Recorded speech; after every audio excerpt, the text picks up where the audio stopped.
First, a longer-term story, and maybe more profound. Law and order is breaking down in the largest state in this country, California.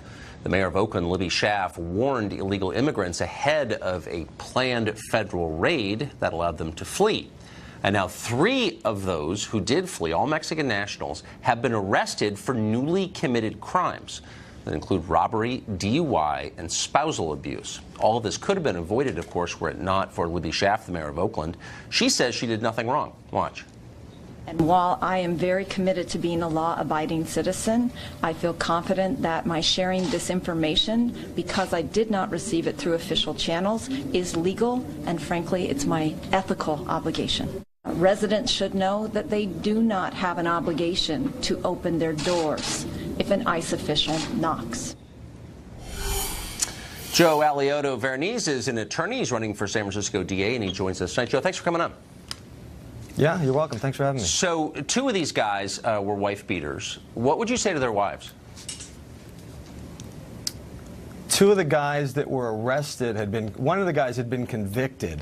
That is correct, and domestic another abuse. has been charged subsequently for physically abusing his spouse after the mayor of Oakland allowed him to flee detention. So his wife was injured, according to police. What would you say to her? Well, the bigger question is this. We are a law of nations, right? So if there is a lawful order to keep somebody or to hand somebody over to ICE, there is no evidence that any sanctuary city in the world, or in the United States rather, has not followed through with that lawful order.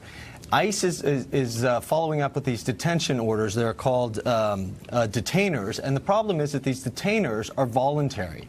They're not lawful orders. And so it's a little inflammatory to say that, oh, we're just handing these people over. If there were lawful orders, if there was better cooperation between the sheriff's department, then yeah, you're right. You would have... But what you're not describing what actually happened. What happened is the mayor of Oakland warned people, affirmatively warned them so they could evade detention by federal immigration authorities. 3 of them, at least, went on to commit other crimes during the time that they would have been detained. They were warned by her, and one of them beat his wife. And so among the many questions I have is, what would you say to her? She wouldn't have been beaten if the mayor of Oakland hadn't done that. Tucker, there is no evidence that these people actually received the information that the mayor put out. There were 800 people that they were looking for. 232 were actually arrested. Now, I served on the Fugitive Recovery Enforcement Team for the City and County of San Francisco when I was with the police department, and 30% is really good. I mean, you would ask anybody that is on There's any of no those evidence. Would you? So would that be your answer? Would that be the answer to the wife? It's not. There's no evidence they heard what the mayor said. I mean, the truth is, the mayor did warn these people, whether they heard it or not. You're right. We don't know. But is that the risk we're willing to take? I mean, what do you think of that? They committed crimes.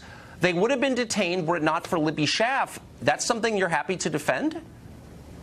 No. What I'm defending is due process. Everybody is entitled to due process. The 14th Amendment, unfortunately for ICE, says that, you know, even people that are here unlawfully are entitled to due process. But so that doesn't. But that's a separate question. This is the mayor, quite apart from that question. Oh, is it really? So she warns them. She says, in effect, flee so you don't get caught. She has no legal or moral obligation to do that. She did that for political reasons, and this is the effect. People got away and went and committed other crimes. It's not about due process. It's about, should elected officials be warning people so they don't get arrested by the feds? That's insane, most people would say. You don't think it is? Look, the better question is, should these cities be cooperating with the feds? And under certain circumstances, I absolutely believe that they should be. And when there's a violent criminal, yes, there should be better cooperation between the feds. You know, you'll find that a lot of these police departments, including San Francisco, has police officers that are embedded in the federal task forces within the city. We do it for terrorism. We do it for other issues. But these guys had priors. For some reason, this immigration issue...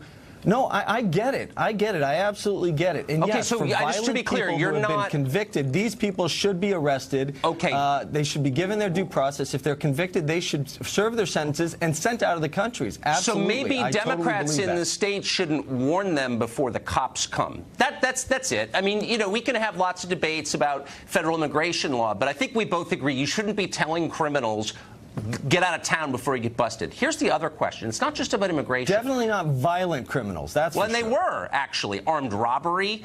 As you said, one of those guys had a prior conviction for wife beating. I thought we were on the side of women here. Apparently not. But let me ask you this. Well, every illegal alien who's working in the state of California, if he's working for a company, is by definition committing fraud with the ID he's using. He's using fake documents. That's a felony.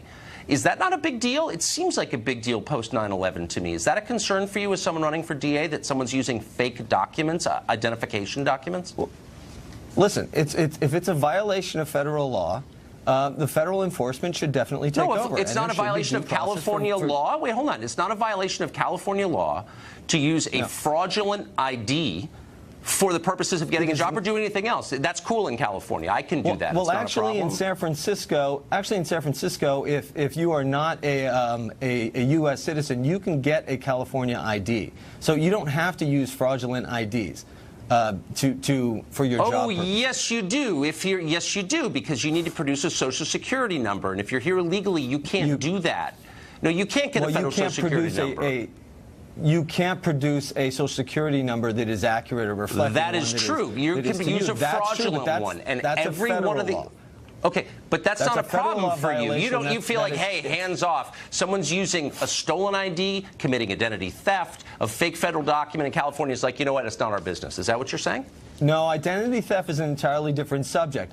But federal immigration enforcement or federal Social Security law is not the priority of San Francisco. Apparently not. Or the San Francisco Okay, well, I go DA's there a lot, and I'm going to office. think through. I'm going to call you and find out what laws I can break as an American citizen. Not many, I'd bet. Not as many as the illegals get to, it doesn't seem like. That's not true. You know, I understand you're a local boy from here in San Francisco anyway. When does the prodigal son come back home? I don't know if I dare. Joe, good to see you tonight. Thank you. Good to see you.